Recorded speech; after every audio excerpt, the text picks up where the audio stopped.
Welcome into the latest episode of the 5 Reasons Podcast. I'm Ethan Skolnick here as always with Chris Winningham. Now that you found us, make sure you check out the other episodes that we have put out. You can do that by subscribing. You get all of those as well as all of our new episodes as soon as they post. Also, check out our new website, 5reasonsports.com. Unlike our Twitter account, which is the number 5 Reasons Sports, this is spelled out FIVE, reasonsports.com. We've got 2 or 3 new columns posting there every day, plus all the latest South Florida sports news with a little bit of an edge, some culture stuff on there, and, of course, all of our podcasts. Plus, you can pick up a great Mark Your Territory wrestling T-shirt or a 5 Reasons shirt if you want to. All right, we're going to get right into it today. We're going to cover the rest of the Dolphins draft. We did a kind of an unconventional episode the other day, Chris, where I was still at the facility and you basically gave out the number to our horde of millions at 5 Reasons Sports, and you got 6 call-ins. So we all debated Josh Rosen. What I thought was interesting was everybody but you on that call was pro-trade. Yeah, it was. But not everybody in our network is pro-trade. And so we're going to start here with getting into the Josh Rosen situation and then kind of broadening it out a little bit towards the overall Chris Greer philosophy. The disconnect, I think, between the media and the fans on this draft, because it's pretty stark if you look at some of the polling that I did as compared to the way that a lot of the local media members are approaching it, and then also what it means kind of for 2020 and where they're going. But let's start with Rosen. And, you know, we talked a lot about him as a player, but I feel like something else has come up here, which is clouding the whole thing. And I'm hoping that maybe we can talk to somebody from out in Arizona this week, Chris, so we can get a little bit more clarification on it. Sure. But there seems to be a perception that has been sent out there. I kind of started with Steve Smith, the former Baltimore and Carolina receiver. I believe he was, on NFL Network and or where is he now? He's NFL Network or ESPN? I don't even know. And he basically came out and trashed Josh Rosen pretty vociferously. And then one of the local writers, also in what I thought was a highly irresponsible tweet, said that he had talked to people and the issue with Josh Rosen was not as a player but as a person, which to me, if you're going to tweet that, you better have some fucking examples, Chris, okay, in my opinion, all right? And you can keep that. You don't have to beat that. To be able to say that, I mean, that's just not journalism, in my view, to do that, unless you can cite something, and nothing was ever cited, and yet the narrative is still out there, and it's to the point that you had Dave Pasch, very well-respected play-by-play man who does a lot of work at college basketball and other things for ESPN, and he's the Cardinals play-by-play guy who would be sort of intimately familiar with the situation, and he basically shot the whole thing down. I saw a couple of Cardinals teammates came down and shot that whole thing down about Rosen's personality. I saw Rosen stuck around to participate in Larry Fitzgerald's charity softball tournament. Larry Fitzgerald, known as one of the best guys in the entire NFL over the past 20 years. And not only was he there and win the MVP of the thing, but he got a standing ovation there. What is your view on this? Because, I mean, we've talked a lot about Rosen as a player, and I feel like it's totally normal and fair to evaluate him as a player, which I think a lot of our guys have done. I know Alfredo from 3 Yards Per Carry, CK, just don't love him as a player, and that's fine. But what about this character thing that has been thrown into this? Yeah, it was interesting to me because I was listening to Adam Schefter's podcast. I think I quoted this on the pod as well in the pre-draft process, that it was him and Mel Kiper and Todd McShay, and they were talking about Rosen potentially going places. And Schefter had referenced that he went back in his notes and found one quote from an executive that said flatly, "He's a dick." And that, you know, he on the podcast, he didn't say dick, he said D. And that Josh Rosen in some circles has rubbed people the wrong way. I will admit I had a little bit of a concern. Obviously, Adam Schefter is very credible and talks to a lot of people, and that I have no reason to doubt that quote. But a couple of things have changed for me in the aftermath. One is rethinking the notion that NFL personnel people are to be put in charge as judges of character, right? And the things that they prioritize in personalities as opposed to the way that your average person would prioritize in terms of personality. And then the other thing too is maybe you entered the weekend with this perception, but there seemed to have been an outpouring. And unless that was orchestrated, which why would it be? I mean, they're no longer his teammate. But, I mean, you mentioned the Larry Fitzgerald thing. David Johnson came out on Twitter. You look at the comments on his Instagram that he put out. That video, by the way, was fantastic. Like, I normally don't fall for the PR move, but, I mean, that worked, man. Like, that was really cool, the way that he eloquently put together his thoughts, the way that he said nice things about Kyler Murray. Like, that is not customary for a player, and nor is it in keeping with this growing narrative that he had asked out. I mean, Steve Smith, the former Carolina Panthers receiver, had a real go at him on television for unfollowing the Cardinals on Instagram and Twitter, and, was saying, you expect this to be given to you, why can't you compete, and blah, blah, blah. And at no point was it ever made apparent that he had asked for any of this. It seemed as though the Cardinals decided, well, we're going to try and get an asset back for this quarterback that we don't plan on using. And fair play to them, they got a second-round pick from the Dolphins. But at the same time, I think this idea that he wasn't liked by his teammates was very quickly disproven. And so I just don't know how you can persist with that narrative when his teammates are saying so, and I don't think they'd have any reason to. And so I believe them. I believe that they wanted Josh Rosen to stay, or at the very least they liked Josh Rosen as a personality. And I think this idea that whole narrative is turned based off of kind of the hearsay of anonymous executives that interviewed him in the draft process just feels odd to me. Two of the three players that matter on the Arizona Cardinals are David Johnson and Larry Fitzgerald. And Larry Fitzgerald had him at his charity softball event, and David Johnson praised him. What did he tell him, to go make the Hall of Fame or something? He said on Instagram in the comments on the picture of Rosen photoshopped in a Dolphins jersey, quote, "Gonna be one of the best when it's all said and done," with a thumb to index finger emoji. Right. So I don't understand it. Meanwhile, okay, and I don't have anything against Ryan Tannehill. I thought he handled himself well down here, almost uniformly. But his teammates have not said great things about him. Never. Okay. Never. Like, not when he was here. They whispered it under their breath, and certainly not when a lot of them have been gone. Like, he had problems with the receiver room. There was the incident when Greg Jennings went to television. Squad. Yeah, look, and Ryan never said anything bad publicly, really. I mean, he was vanilla as all hell, but like, I don't get it. I don't know where this is. What was Josh Rosen supposed to do? I mean, I'm reading some of the Arizona writers, okay? Ken Summers, who is widely respected, some of the bloggers out there who I've read before, and they're all saying that the Cardinals did him wrong, handled this poorly. Okay, now they're entitled, okay, the Cardinals are entitled to go find a better quarterback. They're allowed to do that. They have a new head coach, okay? They can do that. It's a bad organization, okay? It has been for a long time. I know that they got a Super Bowl appearance in there, but you got to go back to Warner being there and Bolden and Fitzgerald in that group. But it's not been well run for the past few years. But if you read the locals out there, they're not blaming Josh Rosen for it. They're not blaming Josh Rosen for the way he handled it. So I don't, again, I think it's one thing for media members to have an issue with his play. That I get. That's on tape. We can see that. Okay. Now, maybe we don't know all the causes of it, and I've tried to put some of that into context. Others who I respect, like CK on our network, are saying, well, there is enough context, and he was really, really bad. Okay, that is it. We had CK on the pod before the trade was made. That's a perfectly reasonable football take. But what the hell does the character thing have to do with any of this?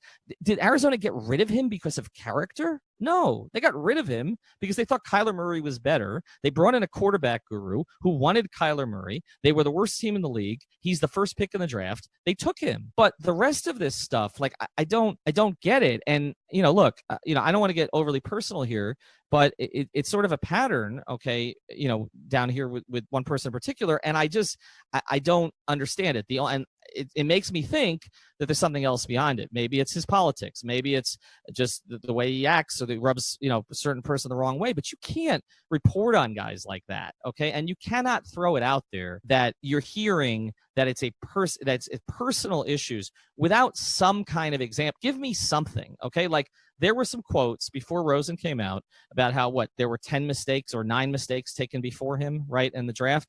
I mean, that's a cocky quote, okay? But you know what? If Tom Brady said it or Aaron Rodgers said it, I don't think we'd have such a problem with it. And I know they've accomplished things since then, but Aaron Rodgers is one of the cockiest guys in the league, is he not? And was he not cocky, Chris, when he came out of California? And don't you want your draft pick to say that? You want your draft pick to go, everyone in front of me screwed up? Like, I mean, what do you want? What do you want him to go? Yeah, I thought I was the 4th best quarterback in this draft class. No, I mean, that would be ridiculous for someone to say that. For that, you think that Josh Allen is better than you. I mean, it takes that kind of arrogance to get here in the first place. I think when it comes to this, I just think certain narratives become runaway trains. I mean, we see this in basketball all the time about people, and sometimes it's true, and maybe for the most part it is true. But I think last year's draft process probably was not great for Josh Rosen in terms of his standing in the league, and everyone's kind of held on to that perception of him, watched him not particularly play his way out of it in Arizona, nor were they probably paying attention enough to really recognize what he was doing off the field, whether it was in press conferences or dealing with the media or dealing with his teammates. And so that narrative just kind of stuck. And I mean, the fact that NFL Network went to television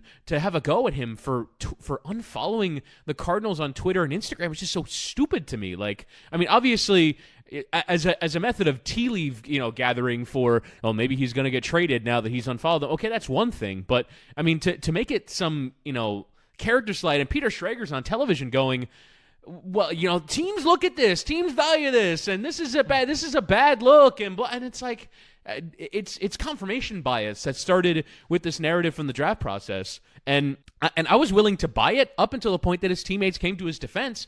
I don't know what you can say after his teammates have come to his defense and seem to have liked the guy.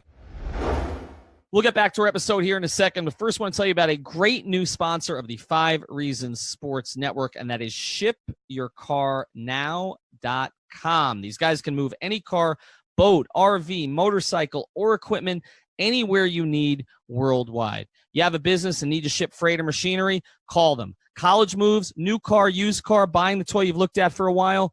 Call them. These guys can ship it all, so give them a call. Here's the number, 1-800-264-4644. That's 1-800-264-4644, or visit shipyourcarnow.com/5 reasons. Also, make sure to mention 5 reasons on the phone. I wish they'd had this when I was going to college. This would have been great for me. I needed to get my car down from Baltimore to Florida. I ended up taking the auto train. You don't want to take the auto train. Ship your car, fly. No job too big or too small. Ship Your Car Now moves it all. Steve Smith is not a journalist, okay? No. So, and Steve Smith is on there to be controversial, right? He was a very good player, very good player. I mean, borderline, I think he's a Hall of Fame player, okay? But he's on that show he's not breaking things down like some other guys. He's on that show to be controversial, okay? And so from him to not sort of practice journalistic ethics there is forgivable, okay? He's Steve Smith. He's Charles Barkley. He's whatever, okay? Paul Pierce said today, okay, please, Dwayne Wade, replace Paul Pierce, okay, now on ESPN, because Paul Pierce said today that the series was over. I mean, I hope so, because I have the Celtics plus 230 and love that pick, but that the series is over because the Bucks lost game 1, okay? I mean, look, I mean, there are certain guys, they're on there to be clowns. Like, that's what they're on there to be, okay? I mean, Reggie Miller still has a job. Well, but I even think it's a decent point to say that why can we bring in competition at every other position? That the Arizona Cardinals, drafted players at 5-6 other positions, and none of those guys are thinking about being traded out. Why is the quarterback any different? I actually think that's a salient point. But the launching off point of that Josh Rosen is asking for any of this is ridiculous. It is, but again, it is a salient point. And if you want to make that point as a journalist, okay, beyond Steve Smith, then make that point. But to say that you're hearing that it's personal with him, like, is there any evidence that Arizona got rid of him for personal reasons? No. Any evidence at all? No. No, the new coach liked the new quarterback, right? Which they're entitled to do. Now, did they handle it well? Was it great for for Kingsbury to come out and say Josh Rosen is our quarterback, and then the Cardinals to tweet it out? Okay, like I wouldn't want to follow the Cardinals on Twitter anymore after I read that about myself, and it turned out not to be true, right? Like, I mean, I would unfollow them also. Why? I mean, but they were in a difficult position too. I mean, what are they supposed to say, right? If they like this other guy, we've known for forever. Okay, Kingsbury made it very clear what he thought of Kyler Murray. They went out and got a guy who was an ordinary college head coach. They got him for this reason, like the same reason that the Dolphins hired Adam Gase. Like, and whether it works or not, we don't know. But they got him because he's supposed to know what he's doing with quarterbacks.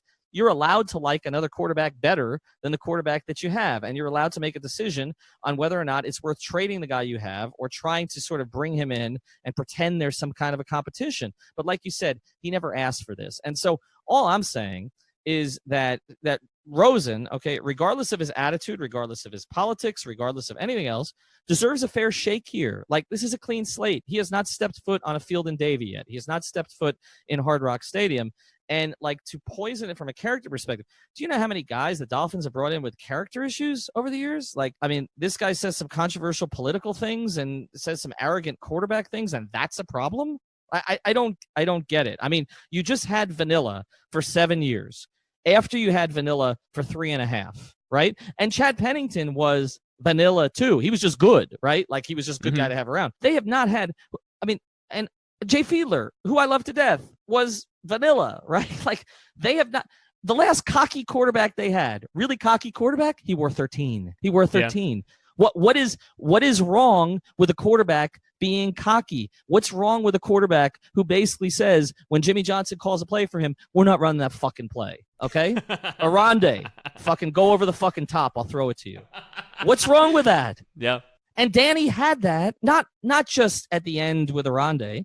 Danny had that in 1983. It's arguably why he slipped in the draft. Right. Okay. And a guy's entitled to slip in the draft because of that. Well, there were other reasons. I mean, there were other rumors, okay, that actually were more troubling at the time, considering the perception of things, than anything about Rosen has been. Okay, there were real rumors about Dan Marino that made him slip, and so, but yeah, some of it was cockiness, but not all of it. But the idea again that you don't want cockiness for your quarterback, Brett Favre, a shrinking violet. Okay, I mean, think of the great quarterbacks. Is there any? Is there any great quarterback? I mean, Ben Roethlisberger. I mean, let's talk about character issues. Okay, yeah. Let's talk about the great quarterbacks of the last few years. Drew Brees has not had quote-unquote character issues. Now, Drew Brees has some political things I don't like, okay?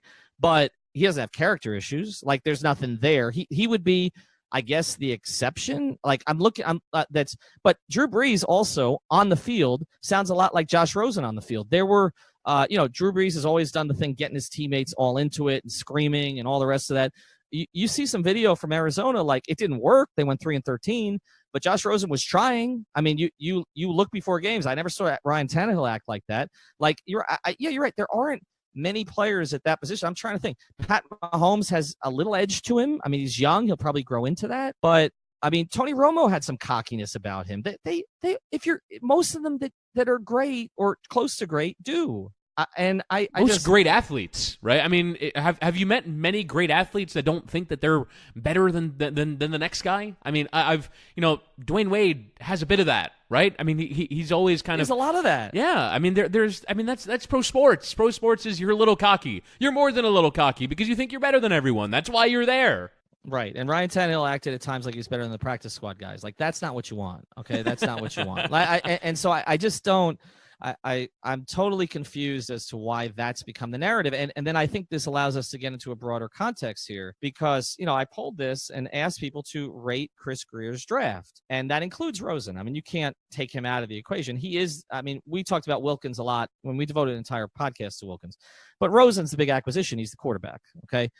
Regardless of whether they think he's the future or they don't think he's the future or they think he's a potential asset, he's still a quarterback who's probably going to be their starting quarterback this season, most likely, okay? And so, at least for more of the games. And, I polled it and I said, everybody give your grades, A, B, C, D, or F. And 81% of the people, and it's up to 2,700 votes. So I know you're not a big fan of these unscientific polls, but that's a pretty good sample size. I mean, everybody can only vote once, right, from an account. So 2,700 votes, 82% A or B. That's the fans. Yeah. So why does, and it's not just the local media guys, it's 3 local media guys in particular, 2 of whom I respect. And then, our guys, the 3 yards per carry, I think 2 of the 3 don't like a lot of this draft. I know CK liked some of the end, I believe. I don't want to speak out of turn here because I thought Simon didn't like the Rosen trade, and then he corrected me and said he's kind of neutral on it. I know Alfredo doesn't like the Rosen trade and didn't like the draft at all. But why is there a disconnect, I guess, between what the fans think of this when the fans have been so historically down on their team and the media members who seem to hate this draft? I don't think you can understate the value to a fan base and to a particularly a desperate fan base of getting a new quarterback in. Like, it is everything for fan base. And I said this to you off air, and I'm glad we can kind of talk about this further now because I was negative on the trade when it happened. I kind of gave my thoughts during the day as it was rumored that it would be for 48. And I'm still against it from the standpoint of, unless they believe Josh Rosen could be their franchise quarterback, and obviously, I mean, they're taking a flyer on it, but I think a flyer's got to be more important than to me. The 62nd pick in a draft has to be more than a flyer, right? It has to be someone that you want to be in your team. But that's the decision that the Dolphins made, and they're basically regenerating that 62nd pick a year from now with New Orleans' second-round pick. But I just don't think you can understate what a new quarterback will do. A new quarterback with some promise. Obviously, Ryan Fitzpatrick, he's 36 years old. He's not bringing that sense of optimism for the future. Whereas Josh Rosen, a second-year player, which you noted is younger than Malik Rozier. I think he's younger than Baker Mayfield by more than a year. And he's a young player still that came out of college early, that you're not paying a ton of money. That's $6 million over 3 years. That's nothing if that hits. And gives you a reason to watch, right? Because we were, I mean, from a Five Reasons Network standpoint going, well, hang on a second, what the hell are we going to talk about with the Dolphins? Because, I mean, a lot of media businesses, I've heard the phrase football season more times than I can count, because football season is this important time for media businesses, because that's when you get a ton of interest from fans being into their football teams. And so I just think that Josh Rosen offering that prospect of, when you tune in for the first preseason game, when you tune in for the first regular season game, you're going to be watching Josh Rosen to see what he's going to do that could potentially sway that opinion towards maybe him being a franchise quarterback. And just that proposition has been so lacking from the Dolphins. And that, from my standpoint, is probably the place where I've most changed my opinion on this, because we talked for months, and it didn't really wash over me until maybe a day later, and I was walking out of work and into the parking lot going, hang on a second, I think I'm a hypocrite here, because I've been saying for years, just invest more in the quarterback position. No matter what, invest in it. Whether or not you think that's good investment, or whether or not you think you can do better with another player, it doesn't matter if you don't have the quarterback. Take swings, and then they take a swing, and I'm mad at it. Why am I mad at them taking a swing? They're taking a swing here. Do I think that in a rebuilding mode you want to give away second-round picks? No. But at the same time, fair play to Chris Grier for taking a swing on the quarterback, and that's why I think fans are feeling positive, because they have a guy that was viewed as a good prospect a year ago that went 10th in the draft, that was a really good, or not a really good college quarterback, but a college quarterback that showed signs of being a pro, was in a bad situation that maybe you think you can coach him out of, and that sense of optimism is life for a football fan. Potentially getting your next quarterback is life for a football fan, and that's why I think that sense of positivity exists. We'll get back to today's episode in a second, but first I want to tell you about one of our new sponsors here in the Five Reasons Sports Network, and that is the attorneys at Seltzer Mayberg. Find them at onecalllegal.com. That's O-N-E, calllegal.com, or actually call 855 5000 Law LAW. They handle cases including but not limited to car accidents, slip and falls, and any personal injury matters. Additionally, if you mention Five Reasons, they will handle your traffic ticket for $44.99 with a new 15,000 square foot office opening on I-95 in North Miami. They will handle cases all over South Florida. Call now with 24/7 service for a free consultation. OneCallLegal.com or 855-5000-LAW. The attorneys at Seltzer Mayberg, a proud sponsor of the Five Reasons Sports Network. If they had drafted him last year, let's say he slips to 11, or let's say that they give up a 5th-round pick and move up to 10 and take him, there would have been a parade in the street down here, because it meant that they were finally moving on from Ryan Tannehill, or at least giving themselves the opportunity to move on from Ryan Tannehill. So we're 1 year later, and this is a conversation that we had with CK, and I totally understand his view. You get new information, and you have to process the new information. And so we saw Josh Rosen be bad last year. We've seen a lot of quarterbacks be bad in their first year. Troy Aikman was bad. Lots of quarterbacks were bad in their first year. But we saw him be bad in his first year, and historically bad, according to CK. And so now that's coloring the way that some people, I think, in the media are viewing this. But again, if they drafted him last year at number 11 or number 10, there would have been a parade in the street. So I just think it's like you're saying, like, we've been calling for them to try something. So they tried something. Now, the 2nd-round pick, I do want to, push back a little bit on myself on this, because I keep saying, well, they got the 2nd rounder back. The way that Jimmy Johnson always evaluated this was, you lose a round when you lose a year, right? So by not using the second rounder this year, because you don't have access to that player, the second rounder next year is the equivalent of a third rounder this year. Does that make sense? I think it's a little different for a team that isn't trying to win necessarily, right? Agreed. They're not going for 10 wins next year, and so not having that player doesn't matter as much right now. Agreed. Well, I think when he made the Surtain trade, I remember this came up because it was like, okay, it's worth doing this because basically one round is worth 1 year, right? So I think they gave up a future first, I believe, or something along those lines to go up and get Surtain in the second round, and it was like, well, it's worth it because you get the guy now. But you're right, because they're not really trying to win right now. But I don't know what they would have done at that spot that would have made people so much happier. And like you're saying, this gives the fans something. Like, it's not the best quarterback competition or controversy we've ever seen, but it is one. And it is gonna get them talked about for a few weeks, and people are gonna want to know: is Rosen with the first team? Is Fitzpatrick with the first team? Who's playing with who? How are they doing with this? Okay, how are they communicating with each other? How are the teammates responding to each of them? Plus, and this has been a clear motive that they've had here. I mean, whatever you think of Josh Rosen, if he's too outspoken or not, he's a bright guy. And Ryan Fitzpatrick, whatever you think of him and the beard and all the rest of that stuff, he's out of Harvard. Like, they're going to have a very smart quarterback room. They're adding intelligence to the organization. They got a guy in Wilkins who graduated in 2.5 years, who has a master's, okay, who's quick on his feet in terms of the way he thinks. Okay, maybe Minka's not quite as book smart as some of those guys, but you could tell that there's clear intelligence there. Like, they're changing the dynamic. They added I always forget it, the guard they added from Wisconsin in the third round, who I guess graduated in 3 years, okay, and was on a roll. Like, they've added a bright group, and so Michael Dieter. So I don't. Two Wisconsin guys, first time since one of our guys, Chris Chambers and Jamar Fletcher in 2001. Actually, that they added 2 Badgers. One worked out, one not so much. But Chambers told that story on Twitter again because he said they called him and he thought they were taking him in the first round. Remember the whole thing was that they took Fletcher over Breeze, but they were actually. He thought they were taking him over Breeze, and then they ended up taking Fletcher and then cycling back to Chris in the second round. And obviously, Chris turned out better than Jamar Fletcher did, and Breeze turned out better than pretty much anybody in history. But that is what it is. But yeah, look, I don't understand why. To me, the second round pick changed everything. Like, I was not in favor of trading a second for Rosen, that 48. Like, I was in favor of trading a third. I thought a second was too steep. I said that on the day of the draft. But once they got the extra second, like, I don't care about the fifth that's going the other direction. They're going to get a compensatory fifth anyway.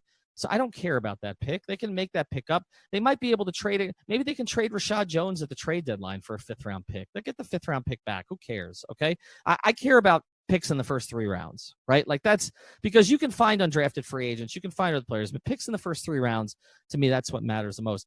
And they invested one in a quarterback, and they still got a premium defensive lineman in this draft. And so I just don't understand what the hand wringing's for. Like, this is a town that sat by and watched one of the greatest executives in NBA history sign James Johnson to 4 years for $60 million. And some of the same people in the media who don't like this were justifying that at the time. I don't get it. Like, I've been as anti-Dolphins as anybody the last 20 years. Okay. Yeah. Like, you annoyed a lot of people with your anti-Adam Gase take, which you ended up being right on. But I mean, you still annoyed the fan base in large part for the majority of last season. Yes, I was killing Adam Gase in week 5. Okay. I mean, long before it was popular not to like Adam Gase. I didn't like Adam Gase. I was putting you're an anti-Adam Gase hipster. I was right, exactly. He just didn't do the eye thing down here. But I have never been accused of being a Dolphin homer. Okay, I covered them. There were a lot of guys on that team that I liked, that I still have what I would call friendships with from the late 90s, the early 2000s. Okay, those were good teams. They weren't good enough. But I've always compared them negatively to the way that the Heat operate, because they've been, let's be honest, a shit show compared to the Heat for the past 20 years. Okay, they just have been. They were arrogant. They thought that the Heat were never going to pass them. Okay, there are people that I like who work for the organization who, again, I still go out and have beers with, but I'm like, why did you guys act like that? Like, what, like, I've never been accused of being a Dolphin homer. I think the Dolphins are doing the right things now. Can we just say that? Yeah. Like, is it okay? Do we have to be negative all the time? Like, just because? Like, they've recognized that it wasn't working. And so now they're trying to do something different. Everybody, media and fans, has been calling for them to address the damn quarterback position. They go out and get a guy who was drafted 10th overall last year, who was considered arguably the best high school prospect in the country when he went to UCLA. And so he's dinged up. He has not been great. He has shown a lot of flaws. But, like, what else were you going to get? Like, this, to me, Chris, this isn't like, I remember those years when they were trying to push Jay, okay? They brought in Cade McNown. They brought in Jim Druckenmiller, former first-round busts, right? Okay? And a certain columnist at the Herald, one of the ones I like, okay, wrote that Jim Druckenmiller should get a fair shot to compete with Jay Fiedler. Look that one up, okay? Like, wow. But no, look it up, okay? All right. I mean, we're going to do a worst takes. I think we have to have the old takes exposed guy on here. We're going to do a worst takes. And our buddy, Brendan Tobin, we're bringing him on because the Christian Yelich take is now the worst take in South Florida sports history. Now that he's going to hit 75 home runs this year, that what Tobin said he would never hit 20, right? Like, yeah. That was yeah. Has he hit 20 this week? I mean, that's okay. So, I mean, and look, I've had bad takes. 06 Heat were a bad take. Lebitard's take of don't take Dwayne Wade because you have Eddie Jones. Like, a lot of people have had really horrible takes, okay? But, yeah, there was a take. It was Cody. We like you, Cody. It was a take that Jim Druckenmiller should start or should get a compete to start with Jay Fiedler, okay?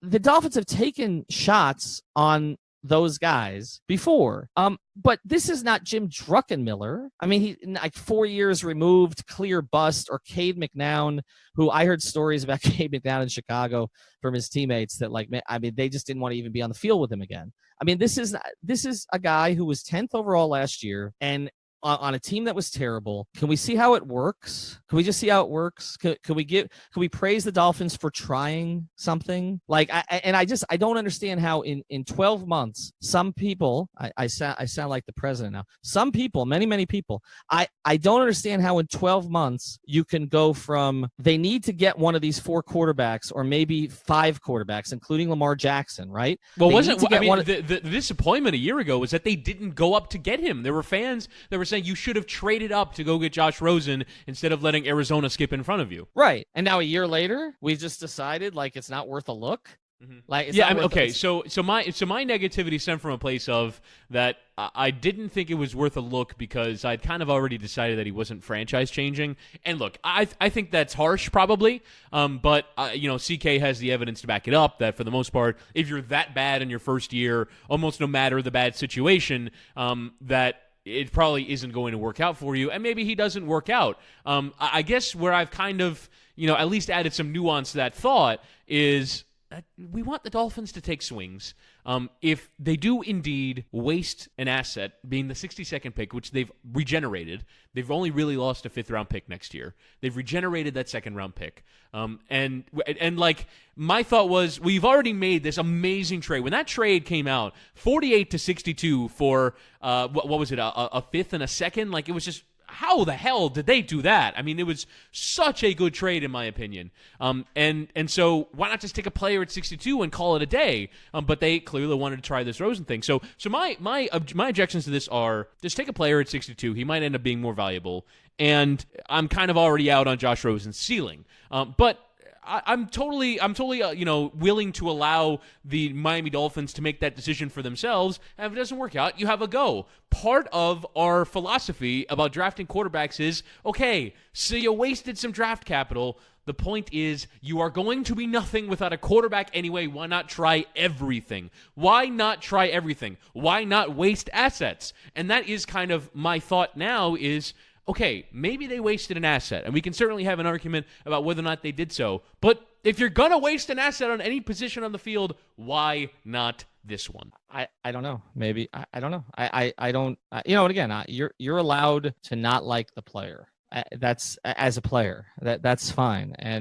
But the strategy of going after quarterbacks, to me, this is not an argument anymore. It's just not. We saw the alternative for 7 years. We saw it. We saw the alternative to competition. We saw the alternative to taking swings. We saw it. Where are we? Where are we with this organization? How many coaches? How many offensive coordinators? How many players? How many receivers? How many guys have come and gone? How many excuses were made because they wouldn't get competition for Ryan Tannehill? And now you bring in a guy who was 10th overall in the draft, consensus top 10 pick last year. It's not like Arizona reached, okay? It's not like Arizona reached. He was supposed to be a top 10 to top 15 pick, somewhere in that range. They moved up from 15 to make sure that they got him. And so is he going to be good? I have no earthly idea. But the indignance that's coming out from some about them doing this, it feels personal. It feels either, like I said, it either feels like it's something political, I think, in one case. I think in other cases, it could just be that they didn't have the news. And that's one of those things that happens in our business. You're allowed to think that Rosen's not going to be good. You're allowed to think yes that Tua is going to be the bigger asset, and if Rosen is good and you're my ultimate concern is that Rosen's just good enough to redo the Tannehill thing year over year, and I'm scarred enough. And so I think there are valid reasons, but it does seem a bit that you've kind of already staked out this corner, and now I'm just going to defend it for until we see him play. And what happens if he's good? Do all these reporters then go totally the other direction? Because there's a history of some of that with at least one of them. Like, is it going to be, is there going to be a mea culpa here? I mean, let's just be flat. I mean, I'm willing and ready. Like, I'm willing and ready to mea culpa. Yeah. I understand that, and I hope that's why people come here for a lot of stuff now, because I do think we have people in our network who are willing to say they were wrong. Okay, I will tell you when I am wrong. I am wrong about a lot of things. Okay, but I think you've done the same thing. I think that's important. I don't know how you can have credibility if you can't say you were wrong, but you can't come out and tweet on March 3rd.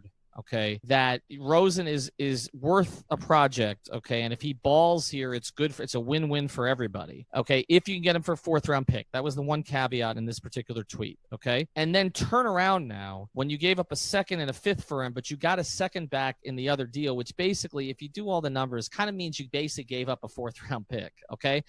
And then to say it's the worst thing that's ever happened and he's a character problem, like those things, they're not congruent. Like it does. So I'm wondering, if there's going to be a mea culpa here. And, I hope that Josh Rosen comes down here and reads some of this shit. I do. And not because I want him to take it out on any particular reporters, because he should have a chip on his shoulder. He should. I mean, you think about it. Here's a guy who was perceived to be perhaps the best quarterback in his draft, ended up being the 4th quarterback picked, goes to a terrible situation in Arizona with a bad coaching staff, has a bad season, which he contributed to, no question about that. Okay, basically gets lied to by them out there, gets hung out to dry, gets told that he's going to be the guy, not just to himself, but publicly on social media in an official tweet. Okay, and then comes to a place where, a lot of the local media guys are basically calling him a character concern, or at least one is. To me, he should have a chip on his shoulder. I hope he does. Mm-hmm. I would like to see a quarterback with a chip on his shoulder. I haven't seen it down here in a long time. Have you? Chad Pennington had one. I mean, maybe Ryan Tannehill had one because obviously he gets criticized a lot, but he didn't behave like it. Like it didn't seem like it particularly bothered him. He kind of gave off this presence like he was above it all. But yeah, I mean, it probably is, since like Marino played with a chip on his shoulder, even when he was the best quarterback in the league.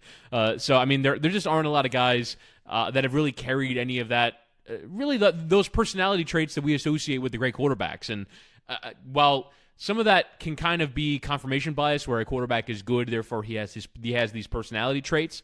But at the same time, that's generally been the model for quarterbacks: is they behave in a certain way, they act a certain way, and they are kind of the archetypal quarterback. And I think Josh Rosen, in all those different ways, right, is kind of the archetypal quarterback. The only thing is we didn't see him play well in Arizona last year, and he has a lot of work to do to overturn that. Maybe the offensive system led by Chad O'Shea down here will end up turning that around, and they've talked a lot. And I didn't put that together until you referenced the thing with Wilkins and with Fitzpatrick, and now with Rosen, that the Dolphins might be looking for intelligence. They went and found intelligence in this draft, and if you're going to ask players to do a lot, they're going to have to be able to onboard a lot of information, which, by the way, is something that Adam Gase had to go at his players at a lot down here. They were not a smart team. They have not been a smart team for a long time. Mm-hmm. And to me, that is a big emphasis right now. You can see it because New England, what they do in New England is Belichick. One of the reasons the Patriots typically get off to slow starts And Jason Cole told me this a long time ago, and he had one of the few media guys that had a very good relationship with Belichick, okay, and could talk about these things. One of the things that Bill told him was that they don't put in a lot early. And one of the reasons they struggle early in the season is they're very vanilla, okay? They what they do is they bring in smart guys that can do multiple things, and then they sort of they will not move to the next thing until the first thing is mastered. And that is not the way that a lot of Dolphin coaches have operated. And so to me, this Flores, I mean, he's been in we haven't talked a lot about Brian Flores the past few days. We talked about Greer, right? Greer. Brian Flores is the head coach, okay? They're not bringing this guy in unless he signs off on it. I would hope not, okay? And so to me, you're the benefit to bring in Brian Flores, and we had to go at what the decision to bring in Brian Flores, whether it was the right decision, whether they should have gotten Chris Richard or whatever, okay? But the decision to bring in Brian Flores was in part because he had worked in all these different parts of the New England organization. He'd worked in scouting, he'd worked in personnel, internally in pro personnel, he'd worked on the field, he'd worked as a pseudo-defensive coordinator, but he did call the plays.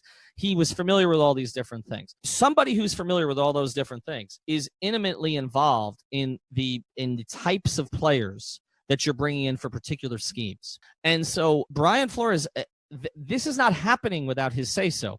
So they are going after a different kind of player. They're going after players who are going to be able to process what Flores wants to do, which is look at the Super Bowl. Look at what he did in the Super Bowl, running a different game plan than he had run previously. He wants his players to be able to adjust between games and in games.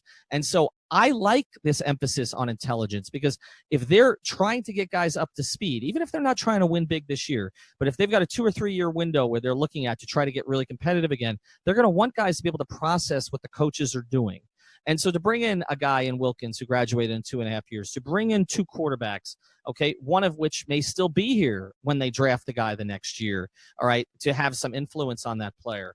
Like, I think that is really, really smart. I mean, there were a few other things that you said there that I sort of want to tap into a little bit. Now I've sort of forgotten them because we've covered so much. We said we're going to talk about the whole draft, and we've done an hour on Josh Rosen, but that's what this is about, okay? Now, the rest of the draft, I know that there were some criticisms. I didn't love the fact that they didn't take a corner, considering we've talked about how much they're going to play, with multiple, with more defensive backs than they have previously. I know Uptown had an issue with that. I know some others had an issue with that. I know some had an issue with taking 2 running backs late in the draft when, again, that's not a premium position. They didn't address pass rusher at all, to any significance, right? Like, and that was a bit of a concern. They had to get their tackle late.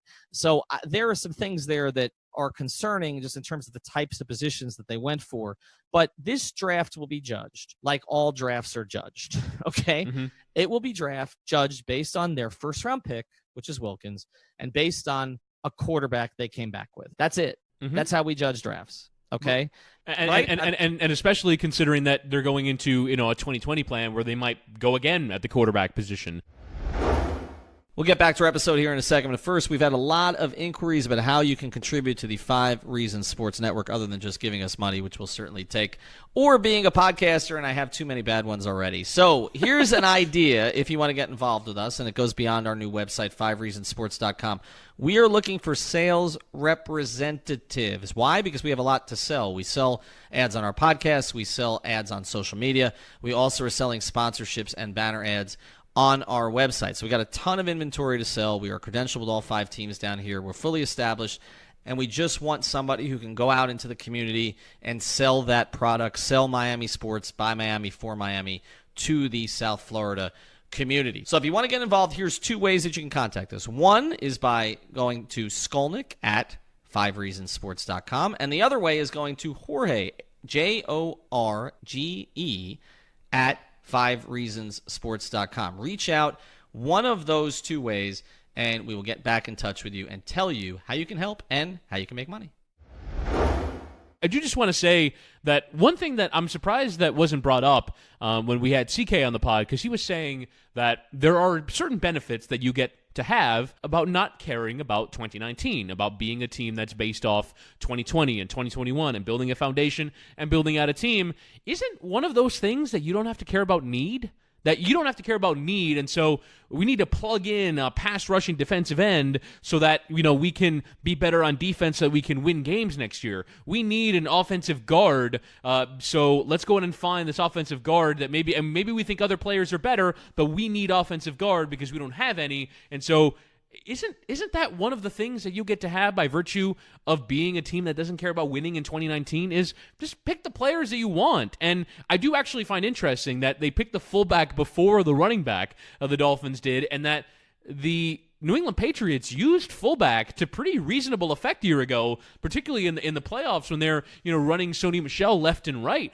They're kind of bringing back the fullback, and I think you saw that the Dolphins are considering doing the same thing. That they wanted to have a player at that position, and that's something that they wanted to leave this draft with. Again, it's a 7th-round pick, so maybe the player that they got from Auburn is not going to end up being a contributor, but it's something they want to do. And so let's implement this in 2019. Maybe we needed other things more, but let's implement this in 2019 so that when we are good, we know that we've got a fullback that we want to use, and we know that we want certain things implemented. So I think that's actually one of the things that is a benefit of not caring about 2019, and where I do think that very narrow-minded now focus of the Dolphins media, which has been, because there really haven't been a lot of members of the Dolphins media that have really said, well, let's take a step back at this thing. No, it's kind of followed the pattern of the coaches and the regimes at the time, which is, let's repair the team as it exists right now, fill a couple of needs, and that's what it'll take to make the postseason.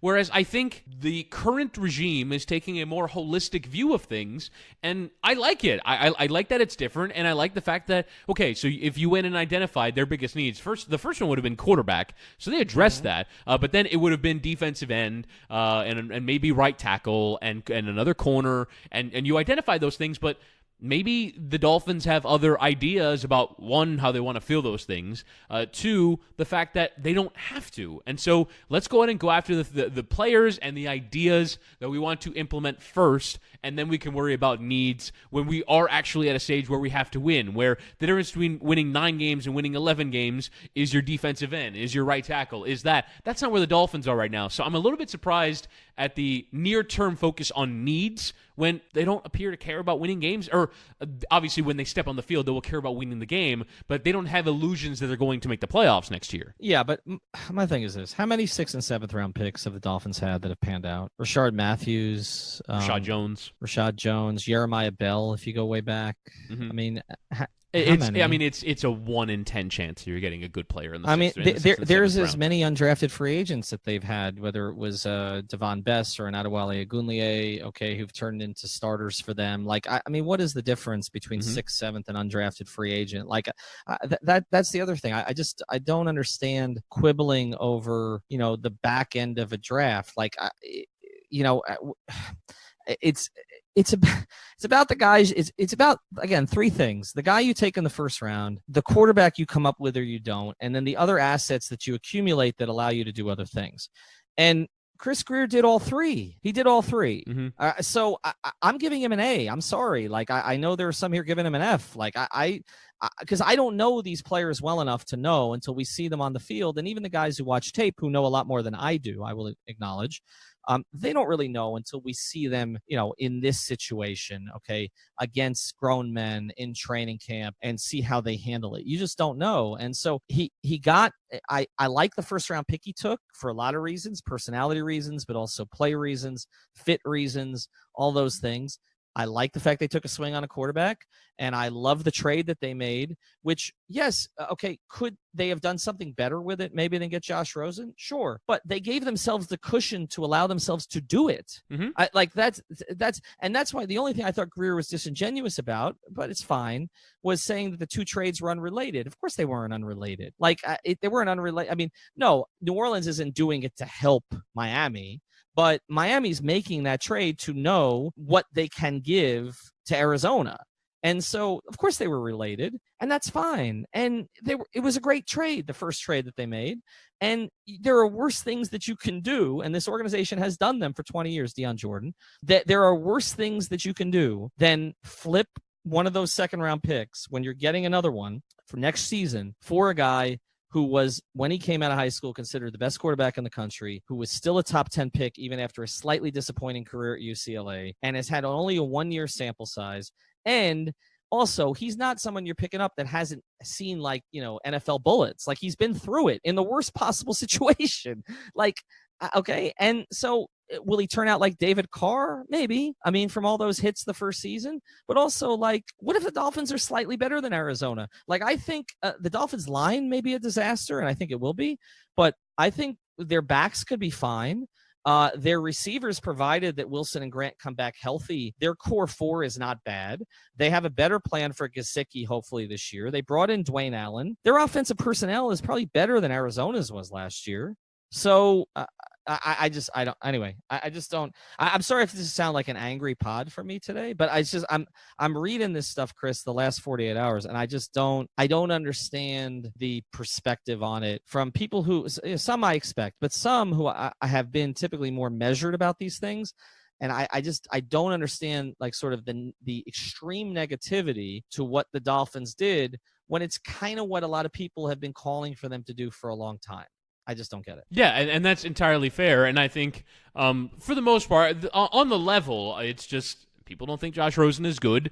And if Josh Rosen isn't good, you've wasted a second-round pick. And that second-round pick could have been one of the other things we were talking about, defensive end and corner and all that, right? As opposed to a quarterback that maybe, certainly I would think from the owner's perspective, is probably not the quarterback that they actually want to be good, right? And so if maybe the idea is you don't even want him to be good because you want to pick, in number 1 overall next year, then why are you even bothering? You can really get any quarterback off the street to get you the number 1 overall pick. But at the same time, it's worth a shot. I've kind of come around on that, as much as I do think it was probably a waste of the 62nd pick, as much as I do probably think it's probably not going to work out with Josh Rosen just because probability says so. Doesn't mean that I don't think it was worth the shot, and I don't think that they should be using assets towards quarterbacks, and that if they had taken, Drew Lock wasn't available to them, but if they had taken Easton Stick later, if they had taken whomever, Jared Stidham, or whichever quarterback prospect is your choice, that guy would have worked out, or that you would have felt differently about it because you haven't seen him play in the NFL yet. I think it's worth a shot, but I do think that there are just people who have been convinced, whether by talking to scouts or executives or watching the tape themselves, which Omar Kelly, the Sun Sentinel, did, and fair play to him. He did a very long thread going through Josh Rosen throws, and he takes a look at it, and he just thinks that Josh Rosen's not good, which is a perfectly reasonable opinion. I want to clarify on this. Like, Omar watches the tape, okay? So I'm not speaking about Omar here. Like, I may not agree with his opinion on this. Okay, I worked with Omar for a while. We had a good work relationship. We're friends. Okay, I'm Omar. Whatever people, fans think of some of Omar's takes. Omar does homework. Okay, he looks into it. He's not a guy, and I think we should close here. He's not a guy who turned to his colleague the other night and said, after the guy was picked, okay, and Chris Greer had come down and spoken about him, is it Wilkin or is it Wilkins? We'll talk to you soon.